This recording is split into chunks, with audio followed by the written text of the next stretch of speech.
propietario de los bienes. El que va a testar tiene ese gran handicap. O sea, solo puede disponer a favor de su esposa del tercio de libre disposición. Pero los 2/3 tienen que darlo inexorablemente a favor de sus hijos, que pueden ser empresarios o no. Pueden ser empresarios o no tienen que ser empresarios, pero tienen un patrimonio que pueden hacer frente a las más apremiantes necesidades. Sin embargo, su esposa quedará con 85 años y el testador recaba la protección. Esto ha llevado a que, fundamentalmente de la mano de notarios y de profesores de Derecho Civil, se estudia el tema de una posible reforma al derecho sucesorio español desde el enfoque de las legítimas. A mí siempre esto me causa un poco de temor, porque cuando se ataca una institución, muchas veces la solución es suprimirla. Yo repito, yo creo que las legítimas no es un mal. Las legítimas pueden tener una función social. Por lo tanto, hay que salvarlas, no suprimirlas, sino saberlas encauzar, darle una finalidad que justifique su supervivencia en el siglo XXI. Dice el profesor Delgado Echevarría, que es catedrático de Derecho Civil en la Universidad de Zaragoza, que es plausible una reforma de profundidad del sistema legitimario del Código Civil Español. Cabe sugerir la supresión de la legítima de los ascendientes, salvo atribuciones asistenciales. En tanto, hay profesores argentinos como Graciela Medina y Horacio Maderna Echegaray que abogan por la posibilidad de que el fideicomiso se convierta también en una vía alternativa o protectora de las personas con discapacidad. Recientemente yo escribí un artículo sobre el fideicomiso por testamento en América Latina. Se hizo un estudio comparado de la figura del fideicomiso constituido por testamento. Y, por supuesto, Argentina lleva la mayor parte en la doctrina científica sobre el tema. Ahora bien, mientras que en Argentina existe un sistema legítimo de 4/5 partes, el fideicomiso no va a funcionar. O sea, puede funcionar en una persona que tenga un patrimonio millonario, pero en la generalidad y en la mayoría del argentino medio no va a funcionar. Porque claro, ese fideicomiso que yo voy a disponer y que voy a grabar, no puede grabar la legítima. Porque a pesar de todo lo que ha escrito la doctrina argentina, a mi juicio, tienen razón los autores que sostienen que la ley que regula el fideicomiso en Argentina no establece la posibilidad, como ley especial, de gravar la legítima. Y por lo tanto, el no gravamen de la legítima sigue siendo un principio de la intangibilidad cuantitativa y cualitativa de la legítima. Mientras que las legítimas no se minoren, poca utilidad tendrán los fideicomisos, que dicho sea de paso, el fideicomiso de administración de bienes o el fideicomiso de inversión puede ser un fideicomiso, o el fideicomiso de administración de bienes o de explotación de bienes para o en favor de las personas con discapacidad. Puede ser una alternativa muy útil que pretenda el padre de unos hijos que tienen una discapacidad intelectual de que los bienes rindan fruto, porque ellos no lo van a poder explotar, de que rindan fruto por una empresa fiduciaria, por una institución fiduciaria que sabe explotar y que sabe cómo obtener frutos civiles y que se revierte y se multiplique, como el pasaje bíblico, los panes y los peces, se multiplique el patrimonio de su hijo. Y en consecuencia puede ser de gran utilidad. Pero hoy, la gran legítima, la legítima es como la Himalaya, la legítima argentina es tan alta, que la disponibilidad del testador prácticamente hace nula la efectividad de una institución como puede ser el fideicomiso. De esta manera, volviendo al ordenamiento jurídico de mi país, podemos decir que indudablemente, aunque en Cuba hay un paso de avance en la concepción de la legítima, no se logra, a mi juicio, lo que yo quisiera como jurista que se obtuviera, que es que indudablemente la legítima tuviera una finalidad tuitiva no solo de las personas dependientes económicamente, sino también de las personas con discapacidad. Al establecer una camisa de fuerza de un requerimiento como es la ineptitud para trabajar y la dependencia económica del causante, hace que nos formulemos una pregunta si las personas con discapacidad y los especialmente protegidos en el ordenamiento jurídico cubano son círculos concéntricos o secantes. O sea, si unos están ubicados dentro de otros o simplemente si tienen puntos en común.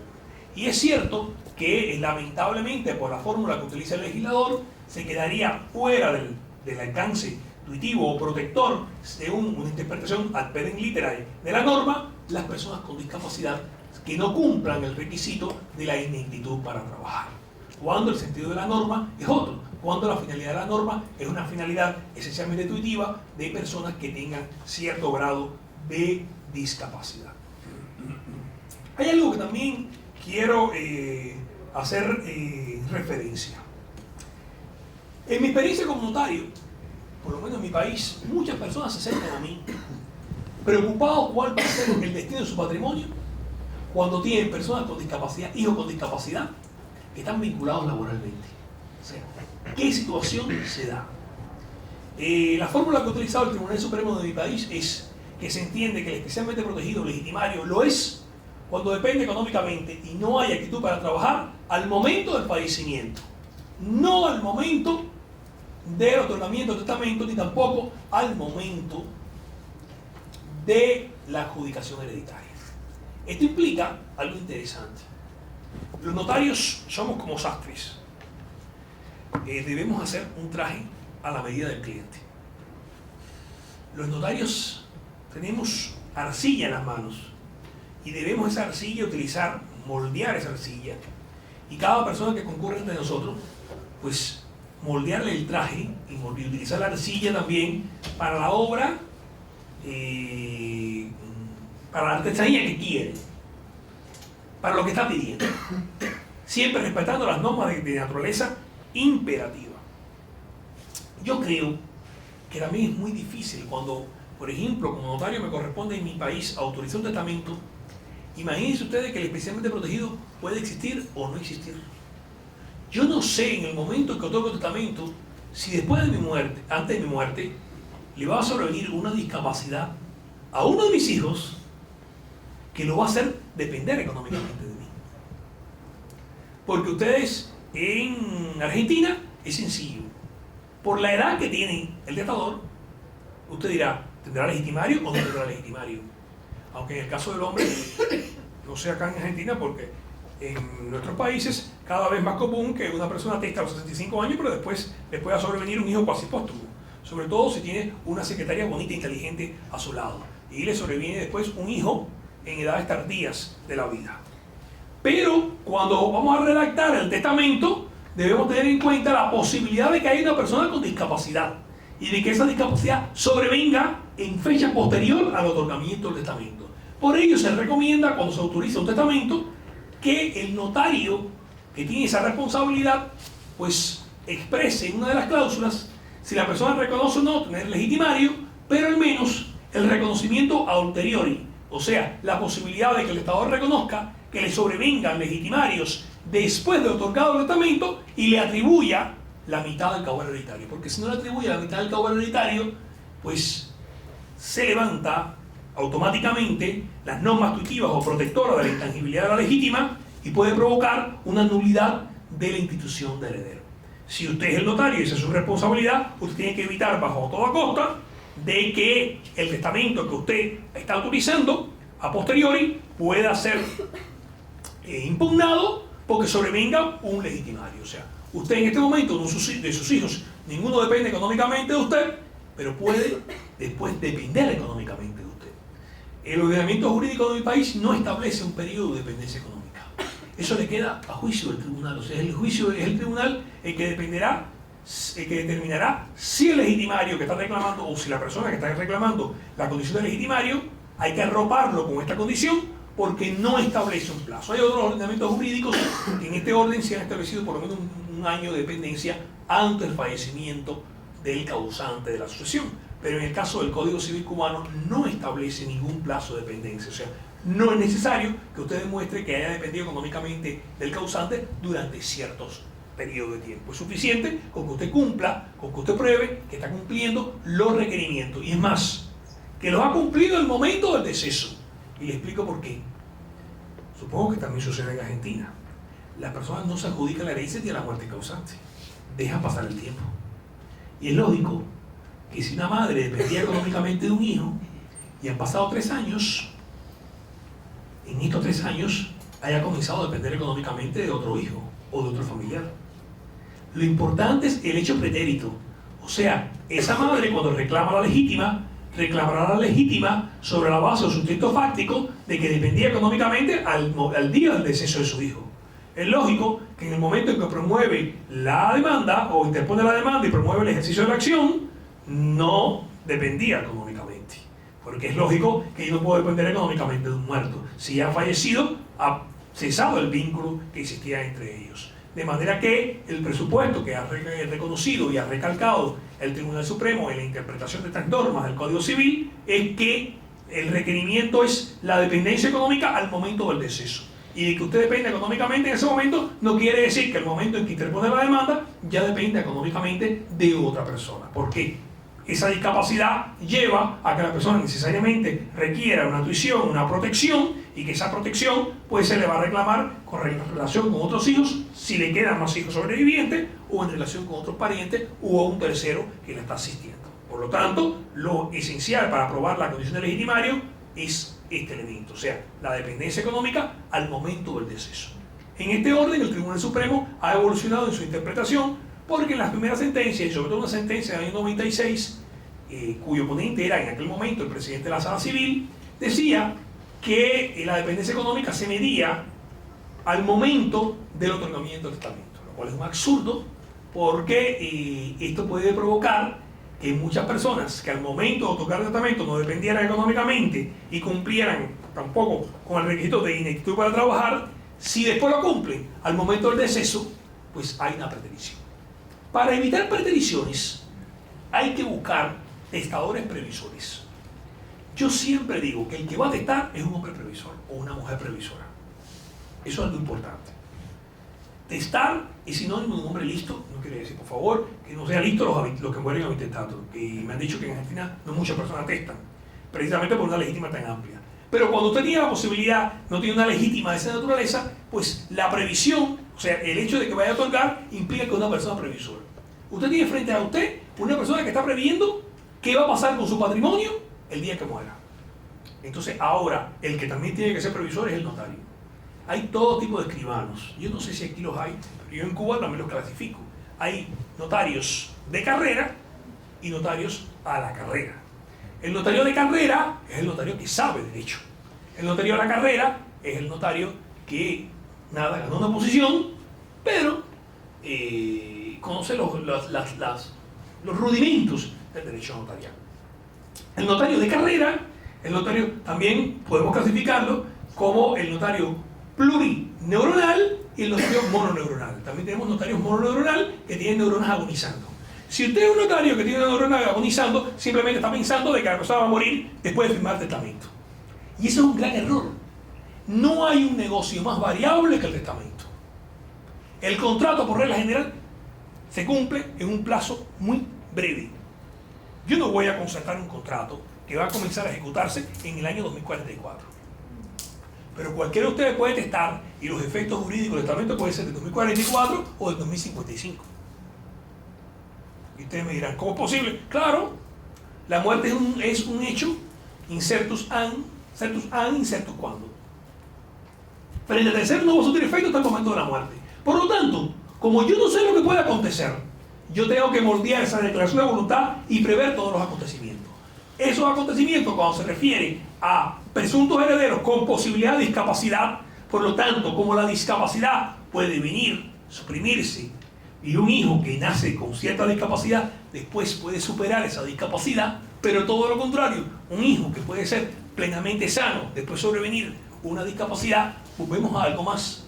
Nuestros padres que nos protegen, cuando llegan después, que pasan a la tercera edad, hay una alta probabilidad de que la persona le sobrevenga una discapacidad. Ojo, tercera edad no es que toda persona de tercera edad tenga discapacidad, pero tercera edad es sinónimo de una probable discapacidad, sobre todo discapacidades motoras y discapacidades sensoriales o discapacidades intelectuales.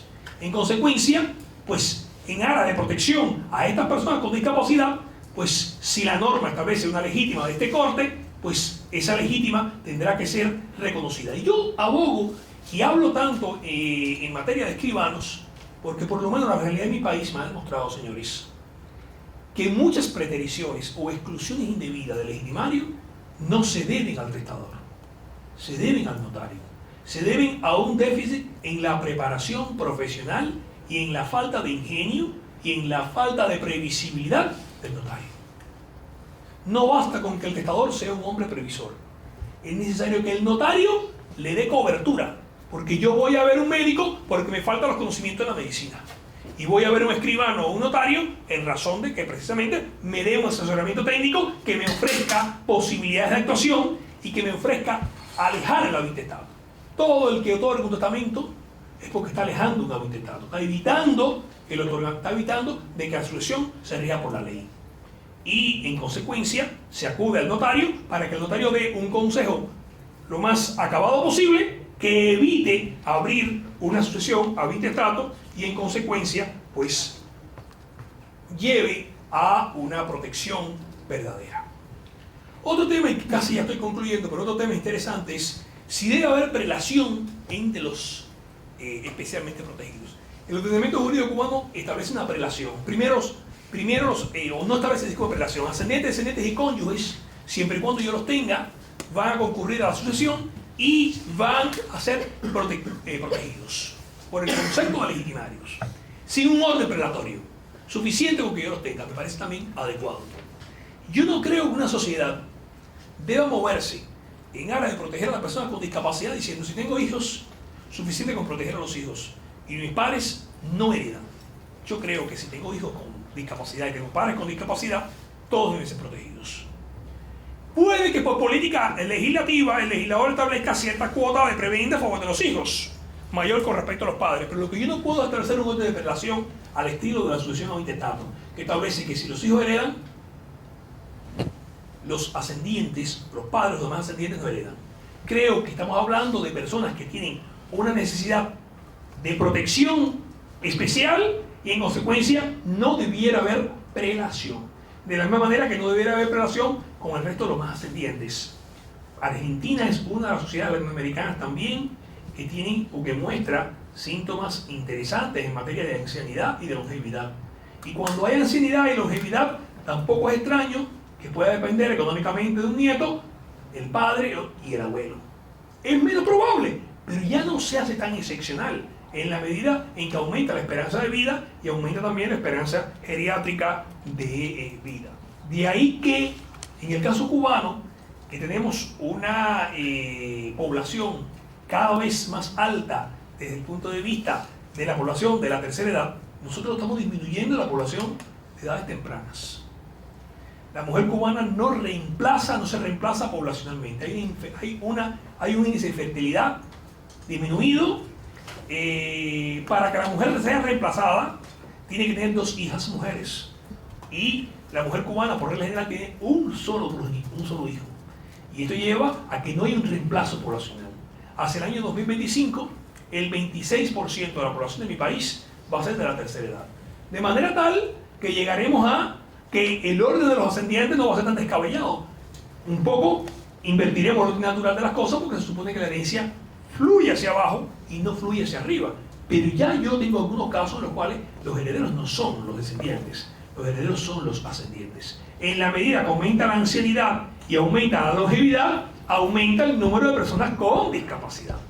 Esencialmente, discapacidades sensoriales, intelectuales y motoras. Porque tras los 60, 70 años, señores, hay personas muy lúcidas, pero la demencia senil, el Alzheimer y otras enfermedades vinculadas con la mente del individuo sobrevienen y en consecuencia esto provoca que deban ser protegidas. Por ello, estos índices que nos ofrece la demografía, que nos ofrecen los estudios de la psicología, los estudios de la psiquiatría, los juristas debemos tenerlo en cuenta. Y en esto, Argentina, Cuba, Uruguay, Costa Rica tienen mucho en común, porque no es Perú, no es Bolivia, no es Honduras, no es Nicaragua, donde usted encuentra cientos y cientos y cientos de niños y una población de la tercera edad que se reduce.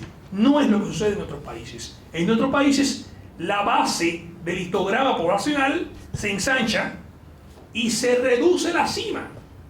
Generalmente es así la pirámide. Las nuestras se están convirtiendo en algo así como un rectángulo. O sea, está mutando hasta la figura geométrica que caracteriza o tipifica el histograma u holograma poblacional. Y hemos potenciado a la familia nuclear y a los hermanos los hemos relegado. ¿Y en qué sentido? El ordenamiento jurídico de mi país establece que entre hermanos se puede reclamar alimentos, pero legitimarios solo son los hijos descendientes, ascendientes y cónyuges. Pero es que los legitimarios de mi país no son los de ustedes, porque